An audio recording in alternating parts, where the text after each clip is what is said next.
40%,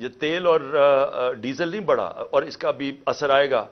gas بڑھنے والی ہے, بجلی بڑھنے والی ہے. بجلی یہ دگنی کر چکے ہیں, ہمارے جانے کے بعد دگنی اس سے زیادہ بڑھنے والی ہے. اور جو ہمارے قرضے ہیں, 9 مہینے میں ہمارے قرضے کتنے بڑھے ہیں؟ 10,000 ارب روپیہ. 10 ٹریلین روپے ہمارے قرضے بڑھ چکے ہیں جب سے یہ آئے. اور انہوں نے کیا کیا؟ ایک کارنامہ کیا, اپنے سارے کرپشن کے کیسز ختم کر دیے. عوام کا انہوں نے جو حال کیا وہ آپ سب کے سامنے ہے.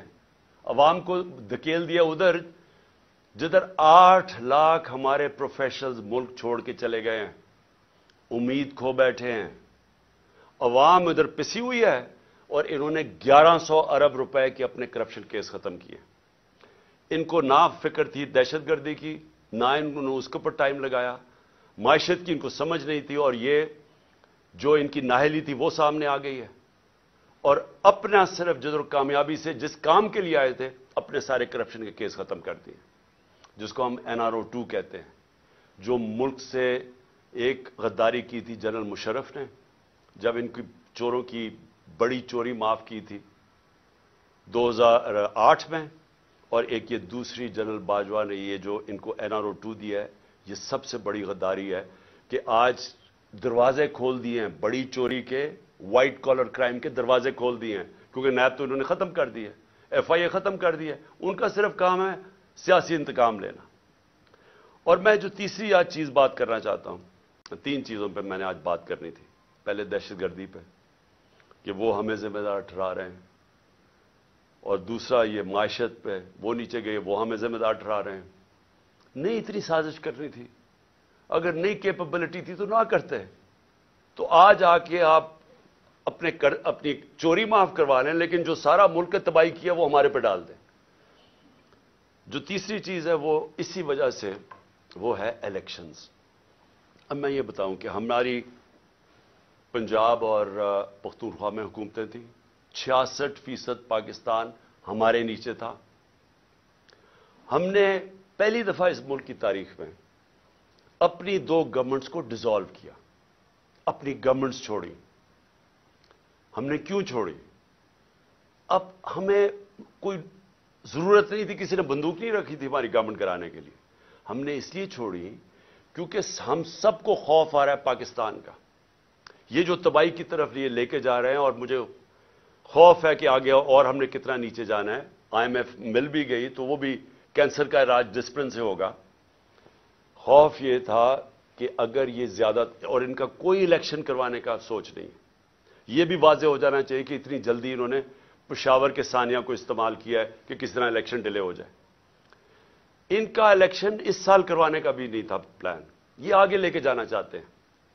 اور ان کی پوری کوشش یہ ہے کہ کسی نہ کسی طرح یہ تب الیکشن کروائیں جب یہ سمجھے کہ تحریک انصاف ختم ہو چکی ہے. یہ ان کا پلان ہے. اور ہم نے اس لیے یہ الیکشن کا فیصلہ کیا, اور ہم نے یہ سوچا کہ کس طرح ہم الیکشن کروا سکتے ہیں. ہم نے کہا اپنی گورنمنٹ سے نکل جاتے ہیں, اور ہم نے آئین کو سامنے رکھتے ہوئے یہ فیصلہ کیا. آئین کے اندر بڑا واضح ہے, اس میں کوئی ابہام نہیں ہے, کوئی بھی اس کے خلاف نہیں جا سکتا.